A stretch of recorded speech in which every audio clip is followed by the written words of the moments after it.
నూజివీడులో ఉద్రిక్తత తలెత్తింది. నూజివీడు పెద్ద గాంధీ బొమ్మ సెంటర్లో పోలీసులు మోహరించారు. నూజివీడులో ఫ్లెక్సీ వివాదంలో జరిగిన ఘర్షణలో వివాదం తలెత్తకుండా పోలీసులు జాగ్రత్తలు తీసుకుంటున్నారు. విజయలక్ష్మి ప్రింటింగ్ ప్రెస్ అద్దాలను స్థానిక వైసీపీ నాయకుడు మేకల అనిల్ వార్డు వాలంటీర్ పగలగొట్టినట్లు ప్రింటింగ్ ప్రెస్ యజమాని ఆరోపించారు. అయితే ఈ వివాదంపై తమకు సమాచారం లేదని పోలీసులు చెబుతున్నారు.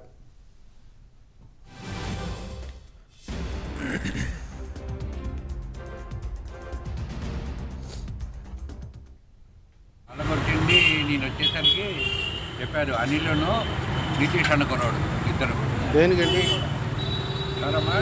స్టోరీ కారణం ఏంటండి? కారణం అంటే పిల్లల గొడవ. అది బ్యానర్లు చింపుకునే కాడికి, బ్యానర్లో ఫ్రేములు తీసుకెళ్ళిపోవడం, ఈ కారణాలు ఇవన్నీ అలాగ పెరిగిపోయింది. 3 అద్దాలు పాల్గొట్టారు.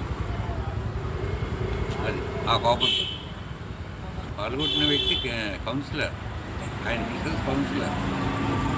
ఆ కుర్రాడు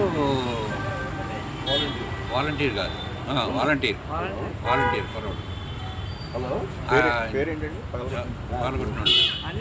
మేకల అనిల్, నితీష్.